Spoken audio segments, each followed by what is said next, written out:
समझ आ रही है, कैसी लाइन है? पैरेलल टू वाई एक्सिस, यानी कि ये मेरी वर्टिकल लाइन है। ये तो हमारा बिल्कुल क्लियर है कि हमारी कैसी लाइन है, वर्टिकल लाइन। ये मेरी कैसी लाइन है, पासिंग थ्रू ओरिजिन। ये हमारी लाइन है पासिंग थ्रू ओरिजिन। अब सबसे बड़ा हमारा इशू क्या है, हमें ये नहीं समझ आ रहा है ये मेरा कौन सा कर्व है। इस क्वेश्चन में जो इशू है वो यही है कि ये कौन सा कर्व है, ये समझ नहीं आ रहा। कौन सा कर्व है शिवानी जी, क्या कह रहे थे? It's a translated parabola. आपका ये केस है ट्रांसलेटेड पैराबोला का। मैंने आपको कहा था कि हमारा ट्रांसलेटेड है, यानी कि आपको दिख रहा है एक पे स्क्वायर और दूसरा स्क्वायर नहीं है। मैंने पैराबोला जैसे ही पहचानने सिखाए थे, जब एक पे स्क्वायर हो और दूसरे पे स्क्वायर नहीं है। तो यहाँ पर x पे स्क्वायर है लेकिन y पे स्क्वायर नहीं है, तो हमने इसे क्या किया, स्टैंडर्डली x स्क्वायर को अकेला रख दिया। क्योंकि अगर आपको मालूम है तो ट्रांसलेटेड की इक्वेशन थी समथिंग लाइक दिस।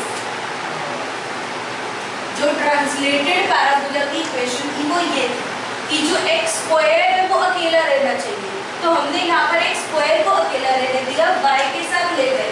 तो ये जैसा पैराबोला है, इसका सेंटर कौन है? इसका सेंटर है 0,2, क्योंकि h की जगह कौन है 0, y की जगह कौन है 2। तो ये हमारा जो सेंटर है वो क्या है 0,2, यानी कि जो वर्टेक्स का सेंटर भी ना बोल के मुझे वर्ड यूज करना चाहिए वर्टेक्स। जो पैराबोला का वर्टेक्स है वो कहाँ से होगा 0,2, और ये कैसा पैराबोला है अपवर्ड। अब यहाँ से बनाएंगे अपवर्ड पैराबोला। कर्व पहचानने में कोई दिक्कत परेशानी समझ आया? मैं कर्व्स के लिए क्या कहना चाह रही हूँ, मेरा कर्व क्या है कि हमने सबसे पहले बाकी सारे कर्व्स को हमारे लिए क्लियर है, बाकी सारे कर्व्स को हमें बिल्कुल पहचान में आ रहे हैं, लेकिन हम पहचानने जा रहे हैं अगला पैराबोला के बारे में हम डिस्कस करने जा रहे हैं। पैराबोला ट्रांसलेटेड है, आपके लिए एकदम नया कंसेप्ट है, इसीलिए जो है आप इसको नहीं पहचान पाए। अब इसे ड्रॉ करते हैं, ड्रॉ करके देखते हैं क्या होगा। ड्रॉ करने के लिए क्या होगा, x एक्सिस y एक्सिस। अब सबसे पहले बाकी सब ड्रॉ कर लेते हैं, चलो पहले पैराबोला ही कर लेते हैं। 0,2 कहाँ होगा, समथिंग देयर, यही होगा 0,2। 0,2 से बनेगा अपवर्ड पैराबोला, यही होगा 0,2 से हमारा बना है अपवर्ड पैराबोला। इसकी इक्वेशन क्या है, y = x² + 2, क्योंकि इन टर्म्स ऑफ y ले लिया मैंने, अब डिपेंड करेगा दूसरा। अब ये मेरा क्या है, line passing through the origin. ये मेरी समथिंग ऐसी लाइन जा रही है, ठीक है, देयर इज समथिंग लाइन। ये मेरी कैसी लाइन है, y = x। अब अगला मेरा वेक्टर क्या है, x = 0 एंड x = 3। x = 3 क्या होगा, पैरेलल टू y एक्सिस, यानी कि समथिंग दिस। x = 3, एक तो मेरा ओरिजिन पे ही जाएगा। इन तीनों के बीच का area, find the area of the reason bounded by the curve, यानी कि ये पैराबोला जो अपवर्ड पैराबोला ट्रांसलेटेड लाइन और वर्टिकल लाइन, इनके बीच का एरिया कौन सा है, ये वाला। इनका जो बिटवीन रीजन है वो कौन सा है, दिस वन। अभी मुझे बीच का एरिया निकालना है, कैसे निकलेगा, पैराबोला में से मैं लाइन माइनस कर दूं तो मेरा काम बन जाएगा। ये है, क्योंकि पैराबोला करेंगे तो area under the curve above the y axis, ये सारा मिलेगा पैराबोला के नीचे का। लाइन को करेंगे तो सिर्फ लाइन के नीचे का मिलेगा, तो पैराबोला में से लाइन माइनस कर दे। अब आपके अंदर इतनी समझ आ गई है कि फिगर बन जाए तो एरिया निकाल सकते हैं। गणित क्वेश्चंस करने का पर्पस ये बना है कि अगर हमने कोई भी क्वेश्चन का कर्व पहचान लिया और फिगर बना ली तो आपके लिए क्वेश्चन ऑटोमेटिकली बड़ा आसान हो गया। क्या आसान है, आपको सिर्फ एरिया निकालना बहुत इजीली आ जाएगा। अब एरिया निकालने के लिए मुझे ये वाला कोऑर्डिनेट चाहिए, क्या है 0, और ये वाला कोऑर्डिनेट क्या है 3,0। और एक्चुअली में मुझे इसके अंदर पॉइंट ऑफ इंटरसेक्शन की जरूरत नहीं पड़ रही, क्यों, क्योंकि ये स्ट्रेट लाइन ही है। ये यहाँ पे भी ये 3 पॉइंट ही होगा और ये यहाँ पर भी। मुझे ये दोनों कर्व्स वैसे कहीं कट भी नहीं कर रहे, इसलिए इसके अंदर मुझे पॉइंट ऑफ इंटरसेक्शन की जरूरत नहीं है और निकलेगा भी नहीं। बात समझ आई? क्योंकि आपको दिख रहा है ये दोनों कर्व कहीं मीट कर रहे हैं नहीं, तो पॉइंट ऑफ इंटरसेक्शन निकलेगा ही नहीं। इसीलिए इस पर्टिकुलर केस, ये शायद अभी तक का इकलौता केस है जिसमें हमने पॉइंट ऑफ इंटरसेक्शन नहीं निकाला है। अब इसके बाद का वही सेम केस हम क्या करेंगे, रिक्वायर्ड एरिया। मुझे रिक्वायर्ड एरिया निकालना है, ऐसी बात तो हम कर चुके हैं रिक्वायर्ड एरिया निकालने की, कि क्या करेंगे पहले 0 से लेके 3 तक पैराबोला में से क्या माइनस कर देंगे, 0 से लेके 3 तक लाइन माइनस कर देंगे। पैराबोला की इक्वेशन क्या है, 0 से लेके 3x² + 2dx and what about line 0 से लेके 3x dx।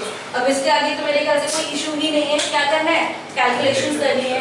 क्या होगा कैलकुलेशंस कर ही लेते हैं लगेगा, दैट इज x³ / 3 + 2x 0 से लेके 3 - x² / 2 0 से लेके 3 दैट इज 3³ / 3 मतलब सॉल्व भी कर लेती हूँ, दैट इज 9 + 6 0 पे तो 0 हो जाएंगे और ये हो जाएगा -9/2 that is 15 - 9/2 30 - 9 that is 21/2 square units।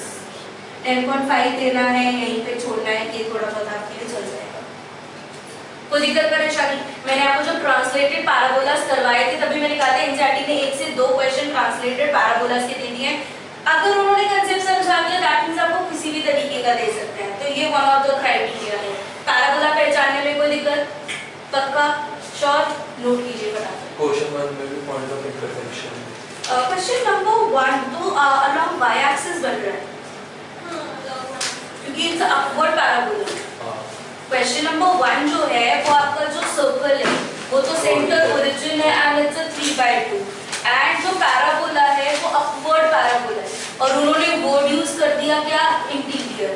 तो हमारी जो फिगर बनती है वो समथिंग फर्स्ट में ऐसी बन रही है, ये मेरा सर्कल, ये मेरा क्या है 3/2, 0, ये मेरा क्या है 0, 3/2। पैराबोला बना, there is an upward parabola और पैराबोला के इंटीरियर वर्ड यूज करें तो इसीलिए ये वाला एरिया, ये वाला या अंदर वाला, इंटीरियर पैराबोला के अंदर का एरिया। तो पैराबोला तो ये है ना, पैराबोला का इंटीरियर बोला है, इंटीरियर टू दी पैराबोला, तो पैराबोला का इंटीरियर तो ये होगा। अब ये कर्व किसके अलोंग बन रहा है, अलोंग वाई एक्सिस। तो आप इसका पॉइंट ऑफ इंटरसेक्शन निकालेंगे, मेरे ख्याल से 1 या 1/2 आता है, सेम ही नहीं होगा, सर्कल माइनस पैराबोला। हां लेकिन ये अलोंग वाई एक्सिस होगा, √2, ½ आएगा, ठीक है। इसका मेरे ख्याल से हाफ आएगा ना, हां ये होगा √2, ½ यानी कि ये वाला कोऑर्डिनेट होगा 0, ½ तो आपकी लिमिट होगी 0 से लेके हाफ से लेके 3/2 अलोंग वाई एक्सिस है। 0 से लेके हाफ तक ये वाला कर्व यानी कि पैराबोला इंटीग्रेट करेंगे, x की वैल्यू निकालेंगे इन टर्म्स ऑफ y, फिर प्लस करेंगे हाफ से लेके 1 तक सर्कल को, ये भी x की वैल्यू निकालेंगे इन टर्म्स ऑफ y और इस पूरे का क्या कर देंगे, दी सर्कल का 1/4 निकाल के वो माइनस नहीं कर सकते पैराबोला। बच्चा ये पूरा एरिया है, ये पूरा एरिया कैसे तो सर्कल ये या तो आप बहुत ही लंबे तरीके पे जाएंगे, जो आप सोच रहे हैं आप काफी बड़ा सोच रहे हैं। इधर देखिए, आप ये सोच रहे हो मैं सर्कल का निकालता हूँ और मैं ये माइनस कर देता हूँ। ये एक मिनट, ये निकालने में तो मेहनत है, पहले पॉइंट ऑफ इंटरसेक्शन निकालो, इसको पहले यहाँ से यहाँ पैराबोला, यहाँ से यहाँ सर्कल, फिर सर्कल से माइनस करो, ये लेंथ ही जाएगा। और मैंने साफ सीधी पहली क्लास में आपको क्लियर कट किया था, अगर कर्व अलोंग एक्स एक्सिस बनता है तो हम उसे अलोंग एक्स एक्सिस की तरह ट्रीट करते हैं। अगर मेरा शेडेड रीजन या कर्व मेरा y के साथ बनता है तो उसे चुपचाप अलोंग y एक्सिस कर लो। मैं मानती हूँ अलोंग y एक्सिस के चांसेस या केसेस जो हैं वो सिर्फ 20% ही केसेस होते हैं, 20 से भी कम नहीं है, 20 से ज्यादा नहीं है, ठीक है। तो इसके जो केसेस हैं वो हमारे 20% बनते हैं, लेकिन ये इंपॉर्टेंट है अपने आप। एक बार दोबारा से जाना है क्या फॉर्मूला कैसे बनाना है? मैंने क्या किया, यहाँ से लेके यहाँ तक पैराबोला, यहाँ से लेके यहाँ तक सर्कल। क्यों? ये वाला एरिया कैसे निकलेगा, along y axis, area under the curve above the y axis. Same ditto same criteria. इसमें मतलब y आएगा। हां, अलोंग y एक्सिस है, x की वैल्यू निकलेगी in terms of y। Next question पर आ रहे हैं हम। Next question example number 14। Example number 14 क्या है, find the area of the region x comma y 0 less than equal to y is less than equal to x square plus 1 where y is less than 0 comma x plus 1 and x is lies between 0 to 2. ये question देख के डर गए कि क्या हो गया inequalities. अभी तक तो हमने कुछ ऐसा किया ही नहीं। अभी तक बेसिकली अगर आपने देखा हो तो हमने सारे टाइप का क्वेश्चन डिस्कस कर लिए हैं, सिर्फ एक छोड़ के ये इनइक्वालिटीज। हमने सब कुछ डिस्कस कर लिया लेकिन ये इनइक्वालिटीज अभी तक हमने डिस्कस नहीं करी है। तो अब हम डिस्कस करने जा रहे हैं इनइक्वालिटीज को कि अगर इनइक्वालिटीज के क्वेश्चंस करने हो तो कैसे करते हैं। प्लीज पहली बात तो डरने की बिल्कुल जरूरत नहीं है। इनइक्वालिटीज के क्वेश्चन में आप सबसे पहले ना ये सारे जो कर्व्स हैं इन्हें अलग अलग करके लिख दीजिए। ऐसे लिख दूं? एक्चुअली जब 0 से बड़े हैं यानी कि फर्स्ट क्वाड्रेंट में ही शेप करना है, ये इसका पर्सपेक्टिव है कि जब 0 से बड़े हैं यानी कि सारे का सारा जो क्वाड्रेंट होगा यानी कि जो रीजन शेड होगा वो सिर्फ पॉजिटिव साइड होगा। ये तीनों के अंदर सेम ही आ रहा है। लाइक ये आ रहा है मेरा कि y मेरा ग्रेटर देन इक्वल टू 0 है और x भी मेरा ग्रेटर देन इक्वल टू 0 है।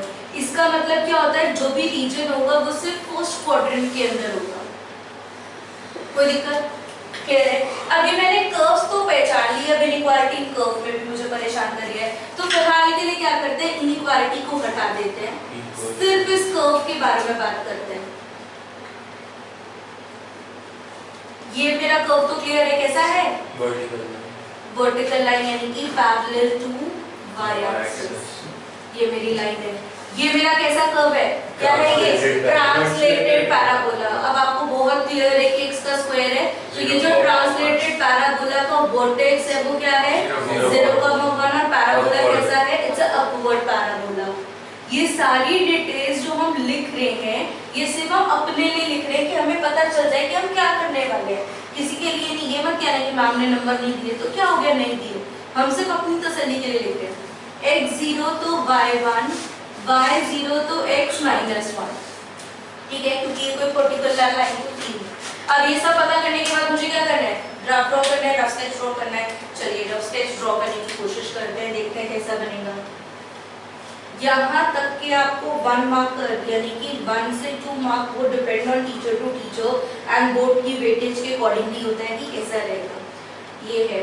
अब आपने सबसे पहले 0,1 there is something point is 0,1, ये 0,1 से अपवर्ड पैराबोला बना y इक्वल टू x² + 1। कोई दिक्कत परेशानी? दूसरा मुझे लाइन ड्रॉ करनी है, लाइन ड्रॉ करने जा रहे हैं। लाइन को बड़े ध्यान से देखिए, लाइन का एक पॉइंट है 0,1 यही है, ठीक है, एक पॉइंट है -1,0 समथिंग देयर। ये लाइन इसके ऊपर ही जा रही होगी, ऑफ कोर्स नीचे तो नहीं जाएगी क्योंकि लाइन मेरी स्लैंटेड है, तो लाइन मेरी ये ऊपर से ही कट करती हुई जाएगी, तो देयर इज समथिंग ऐसी लाइन जा रही है, ठीक है। अब तीसरा मेरा क्या है, x इज इक्वल टू 2। अब ये x इज इक्वल टू 2 को ना मैं फिलहाल होल्ड पे डाल रही हूँ, मैं देखती हूँ कैसी ड्रॉ होगी। पहले ना मैं पॉइंट ऑफ इंटरसेक्शन निकाल लेती हूँ कि ये वाला पॉइंट क्या है, उससे मुझे आइडिया लग जाएगा कि 2 मुझे बाद में बनाना है कि 2 मुझे पहले बनाना है। अगर ये वाला पॉइंट 2 से छोटा रहेगा तो 2 इसकी बाद में बनेगी, अगर ये वाला पॉइंट 2 से बड़ा रहेगा तो अंदर बनेगी। तो ये डिपेंड करेगा कि ये पॉइंट ऑफ इंटरसेक्शन क्या रहता है, क्योंकि हम रफ ट्राइग्राम बना रहे हैं इसीलिए। तो यहाँ मैंने सबसे पहले क्या निकाला, पॉइंट ऑफ इंटरसेक्शन। कैसे निकालते हैं पॉइंट ऑफ इंटरसेक्शन? अब देखो प्लीज, ये पिछले वाले क्वेश्चन से अलग इसलिए, वो कर्व मुझे दिख रहा था कि इंटरसेक्ट नहीं कर रहा, ये कर्व तो दिख रहा है कि इंटरसेक्ट कर रहा है, तो इसका पॉइंट ऑफ इंटरसेक्शन तो निकलेगा ही। पॉइंट ऑफ इंटरसेक्शन एक से वैल्यू निकाल के दूसरे पे पुट कर दो। मैंने तो क्या किया, दोनों को ही इक्वेट कर दिया, दोनों y थे तो मैंने इन दोनों को ही इक्वेट कर दिया, like I am equating 1 and 2। मैंने 1 और 2 को ही इक्वेट करा है, इक्वेट किया है तो x² + 1 is equal to x + 1, 1 से 1 भी cancel, x² minus x is equal to 0, so that is x।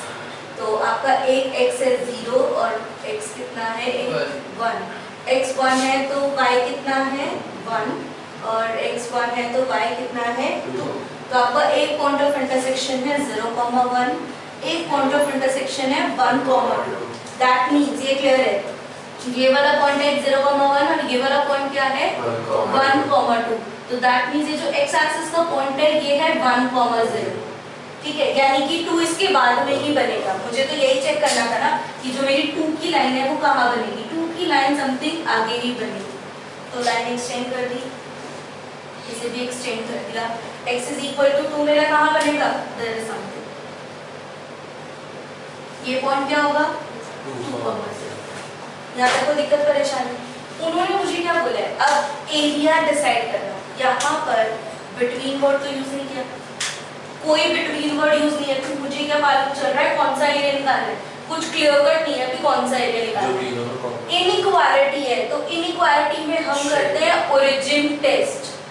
आपको याद हो मैंने इनइक्वालिटीज में कराया था और अपने 11th में भी किया है। 11th में भी हमने क्या किया था, origin test. If you remember 3x + 4y less than equal to 12 होते थे, तो क्या करते थे, x की जगह 0 और y की जगह 0 डालते थे, और ये 0 लेस देन 12 होता था, ट्रू होता था, लाइन के किस तरफ शेड होता था, ओरिजिन की तरफ। फॉल्स होता था तो किस तरफ शेड होता था, दूसरी तरफ, अवे फ्रॉम द ओरिजिन। तो सेम चीज हमें कर्व में करनी है, बस क्या था 11th में हमने स्ट्रेट लाइन से बात करी थी, यहाँ हम कर्व्स में कर रहे हैं। अब यहाँ पर मैं इस वाले पे ओरिजिन टेस्ट कर रही हूँ, कर्व पे ओरिजिन टेस्ट मतलब 0,0 डाल रही हूँ, y की जगह 0, x की जगह 0। क्या 0 मेरा 1 से छोटा होता है? हाँ, तो ये क्या है, ट्रू। यानी कि जो पैराबोला है वो ओरिजिन की तरफ शेड होगा, यानी कि पैराबोला के ओरिजिन की तरफ शेड करना। पैराबोला में ओरिजिन नीचे की तरफ है ना, तो पैराबोला में नीचे की तरफ शेड करना। अब दूसरा मैं किसको चेक कर रही हूँ, इसको चेक कर रही हूँ। ये मेरा क्या है, 0 इज लेस देन 0 + 1। क्या 0 मेरा 1 से छोटा है? अच्छा, ये भी ट्रू है, यानी कि लाइन में भी किस तरफ शेड होगा, ओरिजिन की तरफ। ये लाइन में ओरिजिन इस तरफ है, लाइन में भी किस तरफ शेड होगा, ओरिजिन की तरफ। अब तीसरा मुझे किसको चेक करना है, लाइन को। इसमें ओरिजिन टेस्ट किया तो 0 इज लेस देन 2, तो ये भी क्या है, ट्रू। ट्रू है तो ये लाइन भी किस तरफ शेड होगा, ओरिजिन की तरफ। और आपको सारा रीजन सिर्फ फर्स्ट क्वाड्रेंट में शेड करना है। So what is your common region, आपका कॉमन रीजन क्या होगा, ये वाला सारा पैराबोला के नीचे का और लाइन के नीचे का। तो पैराबोला का वो भी इस तरह का आएगा, पैराबोला के नीचे का, लाइन के नीचे का और इस लाइन के यहाँ का। तो जब पैराबोला के नीचे, लाइन के नीचे और इसके इधर, मुझे ये सारा ग्रीन वाला एरिया निकालना है। रीजन समझ आया? इनइक्वालिटीज में सिर्फ हमें क्या करना है, यही करने की ओरिजिन टेस्ट कर करके चेक करके फिर रीजन डिसाइड करेंगे कि कौन से वाला रीजन है। अब मेरा रिक्वायर्ड एरिया कैसे निकलेगा, शायद अब आप सोच पाए, मेरे को नहीं लगता रिक्वायर्ड एरिया में लिमिट ब्रेक होगी कि नहीं होगी। पहली लाइन में तो नहीं होगी, लिमिट ब्रेक होगी 0 to 1 और 0 से 1 और 1 से 2। तो 0 से 1 तक और 1 से 2 तक, 0 बीच में प्लस आएगा माइनस, ज्यादा मिलेगा तो प्लस आएगा। तो 0 से लेके 1 तक कौन इंटीग्रेट हो रहा है, ये पैराबोला। 0 से लेके 1 तक ये पैराबोला इंटीग्रेट हो रहा है, तभी तो मिलेगा area under the curve above the x axis. तो 0 से लेके 1 तक हम किससे इंटीग्रेट कर रहे हैं, पैराबोला। उसके बाद 1 से लेके 2 तक कौन इंटीग्रेट हो रहा है, line. Area under the curve above the x axis. तो यहाँ से यहाँ कौन इंटीग्रेट हो रहा है, लाइन। यानी कि रिक्वायर्ड एरिया में 0 से लेके 1 तक पैराबोला x² + 1 dx, देन 1 से लेके 2 तक x + 1 dx। तो इंटीग्रेट किया, वैल्यू कर दीजिए।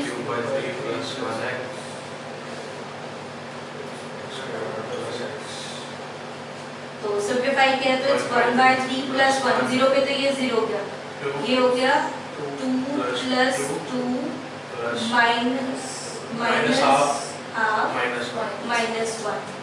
ठीक जा रही हूँ, सिंपलीफाई कर लीजिए, +1 माइनस कर दिया 1/3 4 + 1/3 माइनस हाफ। सिंपलीफाई करूँ, it's 4 + 2 minus 3/6 4 minus 1/6 24 23/6 square units। पक्का श्योर? ये हमारा पहला केस था अगर इनइक्वालिटीज आ जाए। मैं फिर कह दूं इनइक्वालिटीज आ जाए तो कोई इशू नहीं है, आपको सिंपली क्या पहचानना है, कर्व्स पहचानने हैं। क्या के कर्व्स के कौन कौन से कर्व्स हैं, उन्हें इनइक्वालिटी छोड़ के इक्वल टू से ही पहचानिए और उनका स्केच ड्रॉ कर लीजिए। स्केच ड्रॉ करने के बाद हम डिसाइड करेंगे कि किस तरफ वो शेड होना चाहिए, वो लेफ्ट साइड शेड होना चाहिए कि वो राइट साइड शेड होना चाहिए। जिस तरफ वो शेड होते होंगे उस तरफ हम उसका कॉमन रीजन निकाल के देन हम क्या निकाल लेते हैं, रिक्वायर्ड एरिया। ठीक है, पक्का? फटाफट नोट कीजिए। इस क्वेश्चन में देखिए सबसे इम्पोर्टेंट टास्क क्या है, हमने बहुत इजी था आइडिया जब स्टार्ट किया, राइट हैंडेड पैराबोला दिख रहा था, सर्कल दिख रहा था, हमने स्केच भी कर लिया। इसमें रीजन निकालना अपने आप में टास्क है। जब इसमें मैंने ओरिजिन टेस्ट किया, x की जगह 0 y की जगह 0 डाला, ये ऑटोमेटिकली ट्रू आ गया। लेकिन इसमें अगर मैं 0 और 0 डाल रही हूँ तो दोनों तरफ बराबर आ रहे हैं। अगर दोनों तरफ बराबर आ रहे हैं तो दैट मींस हम इसके अंदर नहीं कर सकते ओरिजिन टेस्ट, वो ट्रू भी नहीं आएगा या फॉल्स भी नहीं आएगा। जब भी हमारा ओरिजिन टेस्ट कहीं अप्लाई नहीं कर सकते तो उसकी जगह में अनदर पॉइंट लेते हैं। पॉइंट क्या होता है, 1, 0। मैंने इसमें 1, 0 सेटिस्फाई कराया तो क्या आ गया, ट्रू।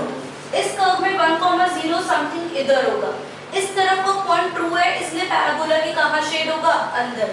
अगर 1, 0 पे फॉल्स आ जाता तो पैराबोला की कहाँ शेड कर दे, बाहर की तरफ। अब ये बीच का एरिया निकालना है तो मैंने क्या किया, पॉइंट ऑफ इंटरसेक्शन निकाला। x की वैल्यू हाफ और -9/2 आ गया। x की वैल्यू हाफ बेटा मैंने इसमें डाली तो y की वैल्यू कितनी आ गई, 2। ये भी डाला, ये मुझे तो चाहिए नहीं, we are dealing in the first quadrant. अब मुझे ये पूरा एरिया निकालना है बिकॉज यहाँ पर ऐसा कोई नहीं है ग्रेटर देन इक्वल टू 0 वाला केस, तो दोनों एरिया निकालना है तो क्या करेंगे, एक का निकाल के इंटू 2 यानी कि ट्वाइस ऑफ, पहले क्या करेंगे, लिमिट्स क्या होनी चाहिए, 0 से लेके हाफ और दूसरा क्या है, हाफ से लेके 3/2। बीच में क्या करेंगे, प्लस। 0 से लेके हाफ तक कौन इंटीग्रेट हो रहा है, दिस पैराबोला, यानी कि 2√x dx। ठीक जा रही हूँ। एंड हाफ से लेके 3/2 तक कौन इंटीग्रेट हो रहा है, सर्कल, 3/2 का होल स्क्वायर माइनस x²। कोई दिक्कत परेशानी, पक्का? क्रिश रिमेंबर आपने फर्स्ट क्वेश्चन जो मुझसे पूछा था वो इसी का भाई है, डिट्टो। जो 8.2 का आपने फर्स्ट क्वेश्चन पूछा था, डिट्टो सेम कंडीशन है, बस फर्क क्या है, वो पैराबोला अपवर्ड बन रहा है। ठीक है, डिजिट्स भी सेम है, सब चीजें सेम है, बस फर्क क्या है, वो राइट हैंडेड पैराबोला की जगह अपवर्ड पैराबोला बन रहा है। तो ये सारी वैल्यूज ऐसी ही होंगी बट इन टर्म्स ऑफ क्या चली जाएंगी, y। वो अलोंग x एक्सिस की जगह किसका केस हो जाएगा, अलोंग y एक्सिस का। ठीक है, अब आगे की कैलकुलेशंस मैं आपके लिए छोड़ रही हूँ, वो सब आप आगे कंप्लीट कर सकते हैं मेरे ख्याल से। ठीक है, इसे कंप्लीट कीजिए, नोट कीजिए और कंप्लीट आप आगे खुद कर लीजिएगा।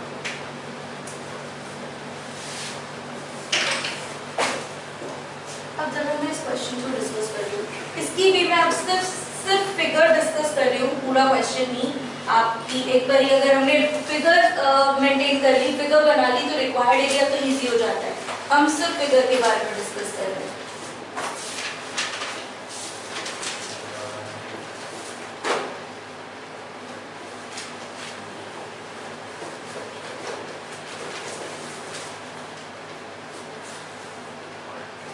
इसके अंदर सिर्फ एक ही वर्ड है, एक्सटीरियर टू दी पैराबोला। ये वर्ड मुझे परेशान कर रहा है। पहली बात, ये पैराबोला कौन सा है, ये क्लियरली राइट हैंडेड पैराबोला।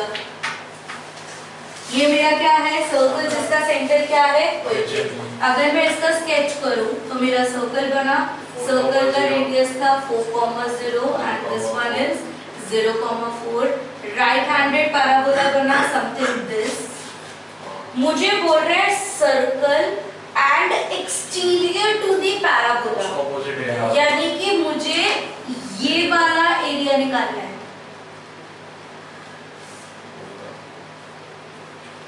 सही जा रही हूँ? अगर वो मुझे रिजिड करते कि मुझे सिर्फ फर्स्ट क्वाड्रेंट पे रहना है तो मैं पूरा नहीं करती, लेकिन उन्होंने मुझे बोला exterior to the parabola, parabola के बाहर का और सर्कल के अंदर का, ये मुझे पूरा एरिया निकालना है। ये पूरा एरिया कैसे निकलेगा, सर्कल में से बीच वाला एरिया क्या कर देंगे, माइनस। अब ये बीच वाला एरिया तो हमने अभी निकालना सीखा है, तो ये पूरा एरिया पहले निकालेंगे। इस पूरे एरिया को सर्कल के एरिया में से माइनस कर देंगे। अब मैं आपको एक चीटिंग कह लो या कुछ भी कह लो, यहाँ पूरे सर्कल का एरिया निकालना है, तो प्लीज अब वापस से फॉर्मूला लगा के मत ले जाना। सर्कल का एरिया क्या होता है? पाई आर स्क्वायर। आर कितना है? 4, दैट इज 16 पाई। आपका सर्कल का एरिया क्या होगा? 16 पाई। सर्कल, पूरे सर्कल का एरिया निकालना है। पर्टिकुलर क्वाड्रेंट्स के बीच में निकालना होता है तो हम फॉर्मूला अप्लाई करते हैं, लेकिन यहाँ पे पूरे सर्कल का एरिया निकालना है तो आप ऐसे निकाल लीजिए कि पाई आर स्क्वायर में से ये बीच वाला एरिया निकाल के माइनस कर दीजिए, तो पूरा एक्सटीरियर वाला एरिया आपको मिल जाएगा। सही जा रही हूँ? कंप्लीट कर सकते हैं आप इसे। क्वेश्चन में ऐसा कर सकते हैं। Yes baby, it's a 6 mark question और ये बकायदा कर सकते हैं, बिल्कुल अलाउड है। ठीक है, श्योर। इसी के साथ अकॉर्डिंग टू योर एनसीईआरटी जितने मेरे को क्वेश्चंस डिस्कस करने थे या जो आपके डाउट्स थे वो मैंने कर लिए हैं। अकॉर्डिंग टू एनसीईआरटी ये चैप्टर आपका खत्म है। अब जो भी क्वेश्चंस है आपको खुद ही प्रैक्टिस करने हैं, कोई डाउट्स है तो आप मुझसे पूछ सकते हैं। ठीक है, ऐसा कोई क्वेश्चन जो हमें से किसी ने डाउट नहीं पूछा, दोबारा क्या? ऐसा कोई क्वेश्चन जो अगर डाउट नहीं पूछा हो इम्पोर्टेंट 1.2 तक नहीं, सारे मिला के नहीं, मिसलेनियस का तो अभी तक मैंने क्वेश्चंस दिए थे, उनमें कोई डाउट होना नहीं चाहिए। अब आप एक बार ही मिसलेनियस अच्छे से कर लीजिए। 1.2 तक का जो थर्ड क्वेश्चन डाउट बनता था आपने पूछ लिया, बहुत अच्छा। ठीक है, मिसलेनियस में अब देखते हैं आपका कोई एक आधा डाउट और बन सकता है तो आप देखिए। हाल से ही है।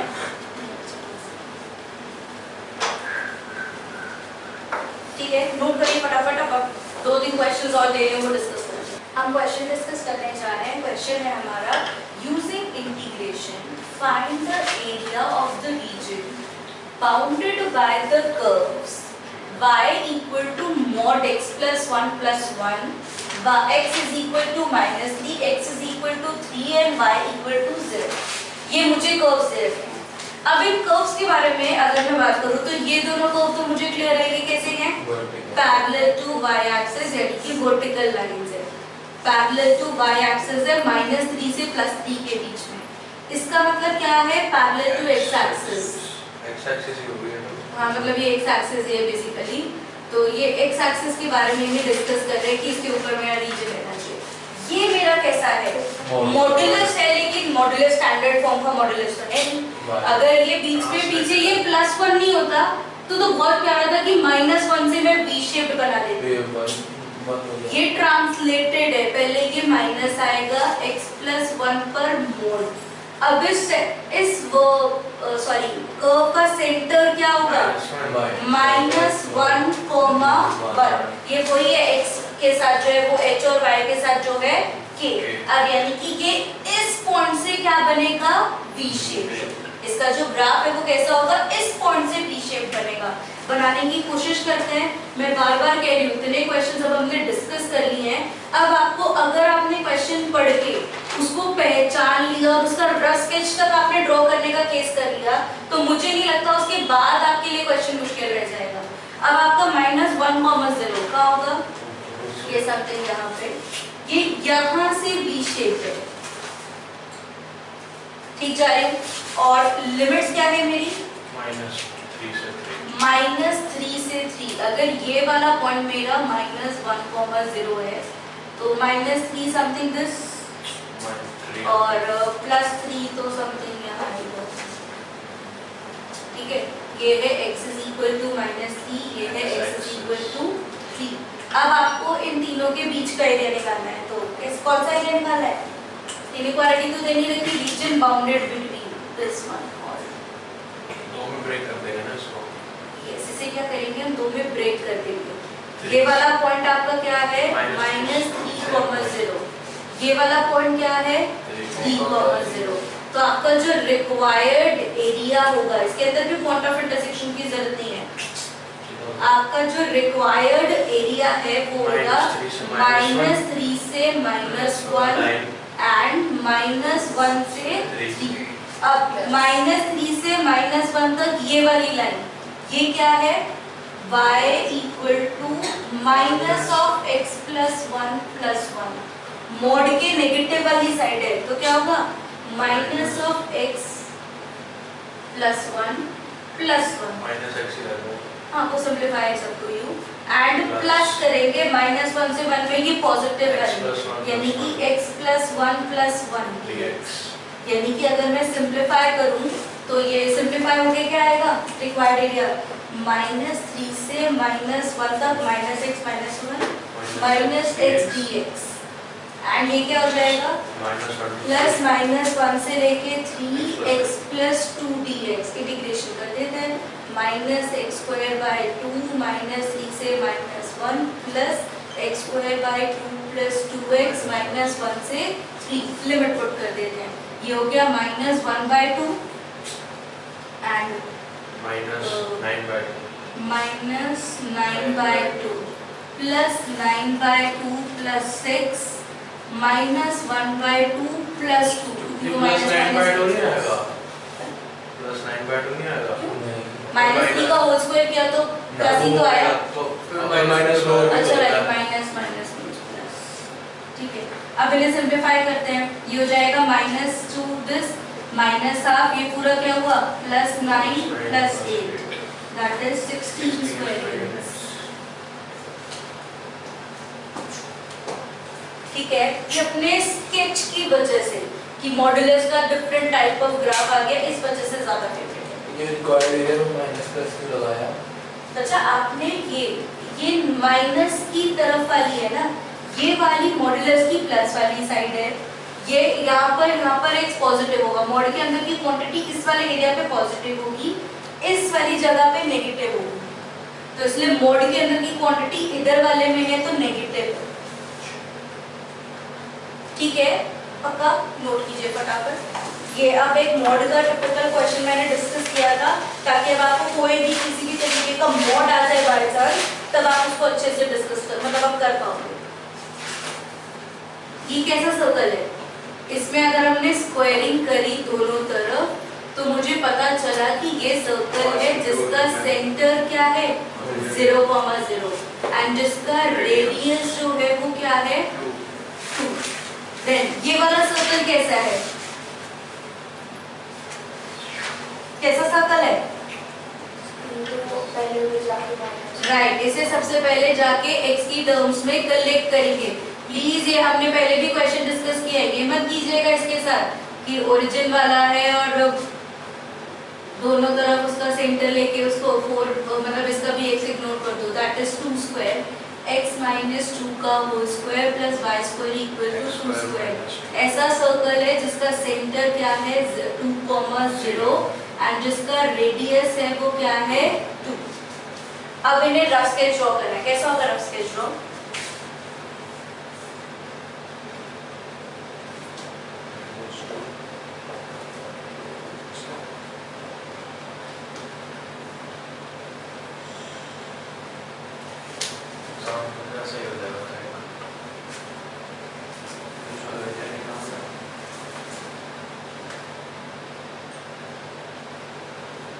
हाँ जी दूसरा सर्कल कैसा ड्रॉ किया दिखाएंगे सेंटर हो गया दिखाओ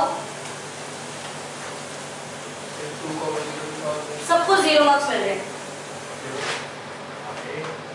पूरे क्वेश्चन में रूट है स्क्वायरिंग हमने अपनी तरफ से की है जब भी स्क्वायर होगा तो रूट की वैल्यू नेगेटिव में नहीं होती यानी कि जो सर्कल होगा वो सेमी सर्कल ड्रॉ होगा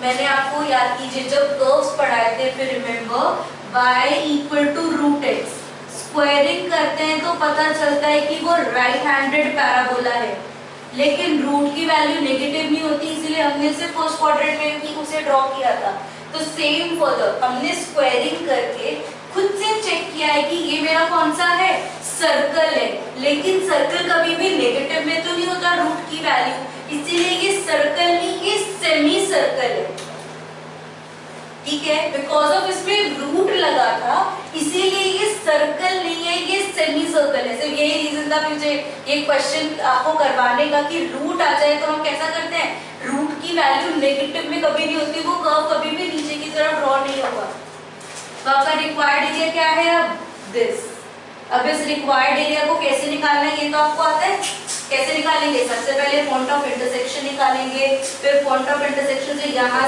तक ये वाला सर्कल, यहाँ से यहाँ तक ये वाला, रूट की वैल्यू के साथ ही ये हमारा इंटीग्रेट हो जाएगा। आगे तो मुझे करने की जरूरत नहीं है, आगे तो आप ट्राई कर लेंगे खुद ही। स्टार्ट कीजिए इस क्वेश्चन को करना। क्वेश्चन क्या है? Using integration find the area of a triangle formed by the positive x axis, sorry मैंने कुछ गलती करी है, positive x axis and the mister line मैं लिख देती हूँ, and tangent and normal, and tangent and normal to the circle at this, ये पूरा क्वेश्चन बीच में ये है। Using the integration find the area of triangle formed by the positive x-axis and the tangent and the normal of the circle this at this point। चलिए, it's one of the important question। आपको याद हो मैंने आपको बोला था 2015 में एक ऐसा क्वेश्चन आया था जो अचानक से कटपटा सा क्वेश्चन था। आज तक सिर्फ एक ही बारी ऐसा ट्विस्टेड सा क्वेश्चन आया है जिसमें टेंजेंट और नॉर्मल की बात करती है। अब मैं चाहूंगी एक बार सब इसे सोचिए, अगर आपके बोर्ड में आ जाए तो आप क्या करेंगे? तो ना मैं गारंटी दे दूं कि सब इसके अंदर सर्कल ड्रॉ करेंगे, जो कि नहीं होना सब के सब इसमें सर्कल की इक्वेशन देख के सिर्फ सर्कल ड्रॉ करने में लग जाएंगे, जो कि इसमें नहीं करना। ठीक है, आपने क्वेश्चन की लैंग्वेज नहीं पढ़ी, जिसने उसे गेम खेला है। क्या गेम खेला है? क्वेश्चन की लैंग्वेज है कि आपको एक इक्वेशन एरिया निकालना है ट्राइंगल का, कि इस ट्राइंगल का जो पॉजिटिव एक्स एक्सिस इन टेंजेंट इस सर्कल की जो टेंजेंट है और इस सर्कल की जो नॉर्मल है, उनके साथ जो ट्राइंगल बनता है उसका एरिया निकालना है। उनका कहना क्या है? ये जो सर्कल बनता है, इस सर्कल का टेंजेंट जो कि 1,√3 से जा रहा है, इस सर्कल का नॉर्मल, उन दोनों से जो ट्राइंगल फॉर्म होगा एक्स एक्सिस के साथ, उस वाले ट्राइंगल का एरिया निकालना है। कुछ क्लियर कट समझ आया? तो सबसे पहले दैट मींस मुझे चाहिए इक्वेशन ऑफ टेंजेंट, 6 मार्कर, और स्कूल टीचर्स का फेवरेट है क्योंकि बोर्ड में आ चुका है। तो आपके स्कूल के प्री बोर्ड में जितना मैं मानती हूँ बहुत ही फेवरेट क्वेश्चन है ये, एक ना एक बार टीचर जरूर देना चाहेगा। इक्वेशन ऑफ अ टेंजेंट निकालनी है।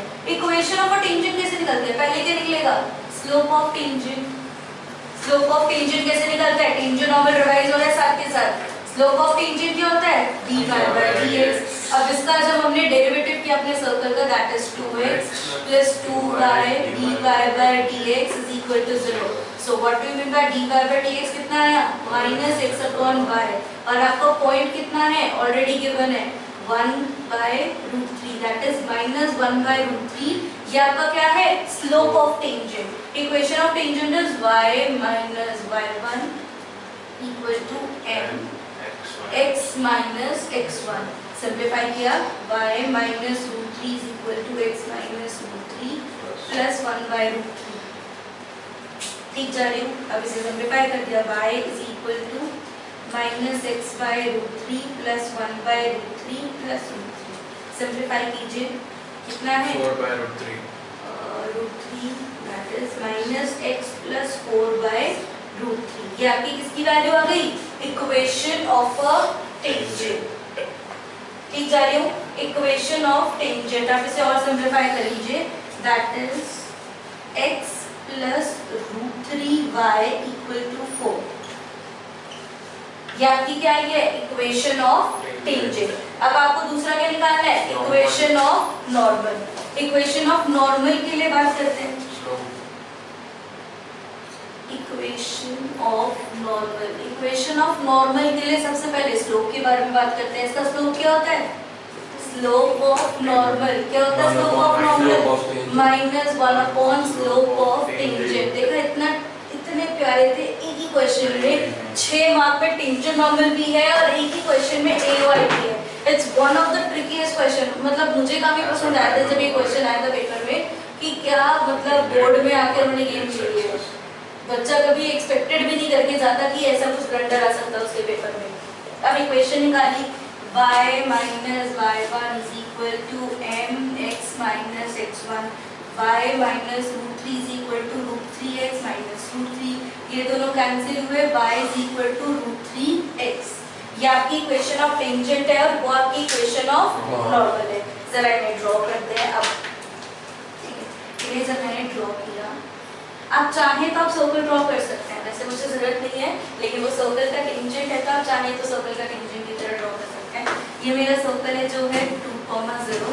इस सर्कल का ये वाला एक टेंजेंट है, there is something from this, ये ऐसा जा रहा है, ठीक है, और इसका नॉर्मल है जो ऐसा जा रहा है, यानी कि ये मेरी इक्वेशन है x plus root 3y equal to 4 और ये मेरी इक्वेशन है y is equal to root 3x।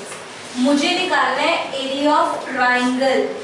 कौन सा area of triangle? Area of triangle जो equation of a tangent and equation of a normal के साथ बन रहा है। कौन सा एरिया जो टेंजेंट और नॉर्मल के साथ बन रहा है? ट्राइंगल का एरिया, ये वाला ट्राइंगल ये बन रहा है। अब ये वाला ट्राइंगल निकालने के लिए सबसे पहले क्या निकालेंगे? ये वाला पॉइंट मुझे पता, दैट इज 1,0, क्योंकि ये 1,√3 पॉइंट है ना। और ये वाला पॉइंट क्या होगा? जब y 0 है तो x 4 है, दैट इज 4,0।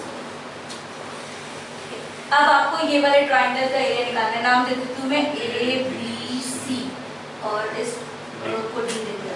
तो मुझे अगर एरिया ऑफ ट्राइंगल ABC निकालना है तो कैसे निकलेगा?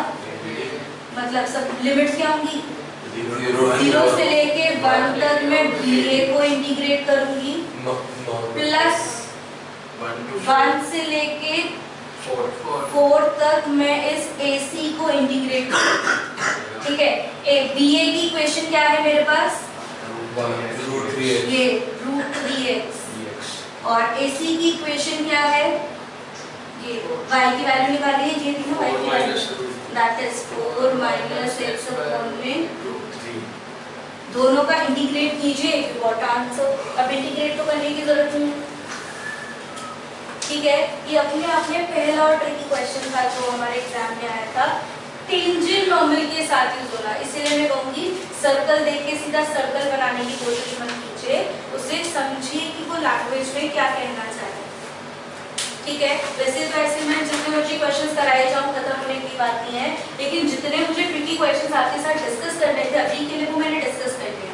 बाकी और कुछ टेढ़े क्वेश्चंस का होगा तो बाद में असाइनमेंट दे दूंगी, जिसमें से आप प्रैक्टिस कर लेना। जो नहीं होंगे, जो लगेगा टेढ़े हैं, उनको हम बाद में वैसे डिस्कस कर लेंगे। क्वेश्चन क्या है किसमें? AOI में या OD में? AOD एरिया की बात है, AOI में जाएगा। वैसे तो ये दोनों का मिक्स है, मतलब सब पूछ लिया एक ही क्वेश्चन। देखो क्लेवर चीटर्स, एक ही क्वेश्चन में वो कोई भी आपको पुराना कॉन्सेप्ट पूछ सकते हैं। कहने का मतलब ये है, एक बार ही बोर्ड में 15 में उन्होंने या 15 में उन्होंने ऐसे ब्लंडर्स दिए थे और ये एक क्वेश्चन में पूरे पेपर में ऐसे ही क्वेश्चन थे। तो उस जिस टाइम पे वो ग्रेस मार्क्स में लेते थे, आज शायद कुछ नहीं, तो ये उस टाइम के पेपर में था, तो उनकी गलती नहीं थी। ये क्वेश्चन तो मैं नहीं मानती, बच्चा सोच सकता था। कितने ग्रेस चला था उस टाइम? 15 से 20 मार्क तक तो ग्रेस